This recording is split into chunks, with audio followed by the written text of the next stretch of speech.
ആദ്യം തന്നെ നമ്മളൊരു ആമസോണിൻ്റെ പെട്ടിയായിരുന്നു എടുത്തിട്ടുണ്ടായിരുന്നത്. ഏതെങ്കിലും ഒരു കാർഡ്ബോർഡ് പീസ് കിട്ടുന്ന രീതിയിൽ ഏതെങ്കിലും ഒരു പെട്ടി എടുത്താൽ മതി കേട്ടോ. അപ്പോൾ അതിനുശേഷം അതിനാവശ്യമായിട്ടുള്ളൊരു സൈസിനനുസരിച്ച് നമ്മളതിനെ കട്ട് ചെയ്തെടുക്കുകയാണ്. സോ ഇപ്പോൾ ഇവിടെ ഞാൻ ഈ പെട്ടിയുടെ സൈഡ്സൊന്നും നമുക്ക് വേണ്ടായിരുന്നു, സൈഡ്സ് മാത്രം മതിയായിരുന്നു, സോറി. സോ ഈ മേളത്തെ താഴത്തെ ഭാഗങ്ങളൊക്കെ നമ്മൾ കട്ട് ചെയ്ത് കളയാണ്.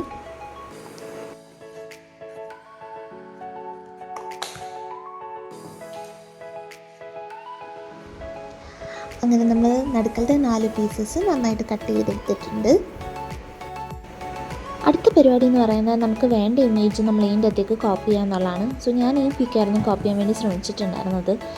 പക്ഷെ നമ്മുടെ കാർഡ്ബോർഡ് പീസ് വളരെ ചെറുതായതുകൊണ്ട് തന്നെ ഇത്രയും കുനുപ്പൊന്നും ഇടാനുള്ള സ്ഥലം ഇതിൻ്റെ അതില്ലായിരുന്നു. സോ ഞാൻ ആകെ ഒറ്റ കുനുപ്പ് ഇട്ടുള്ളായിരുന്നു കേട്ടോ. അതിനുശേഷം അതിനെ നല്ല വൃത്തിക്ക് കട്ട് ചെയ്തെടുക്കണം കേട്ടോ. ഞാനവിടെ സിസേഴ്സ് വെച്ചും പിന്നെ നൈഫ് വെച്ചും അങ്ങനെ പല രീതിക്കൊക്കെയായിരുന്നു അതിനെ കട്ട് ചെയ്തിട്ടുണ്ടായിരുന്നത്. അവസാനം കട്ടിംഗ് ബോർഡ് വരെ യൂസ് ചെയ്യേണ്ടി വന്നു. ടേബിളിൽ വെച്ച് കട്ട് ചെയ്ത് വെറുതെ ടേബിൾ കുളമാക്കണ്ടല്ലോ എന്ന് കരുതി.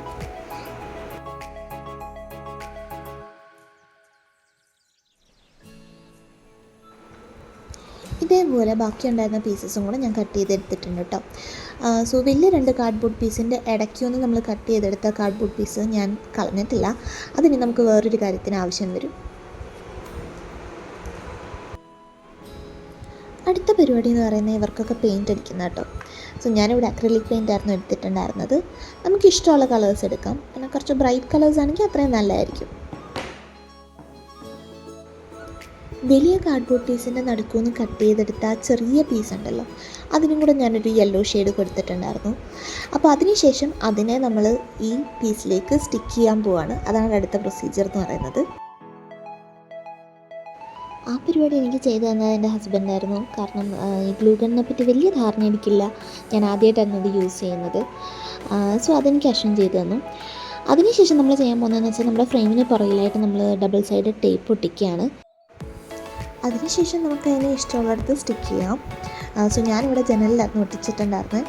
നല്ല ഭംഗിയാട്ടോ. അതിൻ്റെ അകത്ത് നമ്മൾ ചെറിയ ക്യാൻഡിലും കൂടെ ചെയ്യുമ്പോഴത്തേക്ക് സംഭവം വേറെ ലെവലാണ്.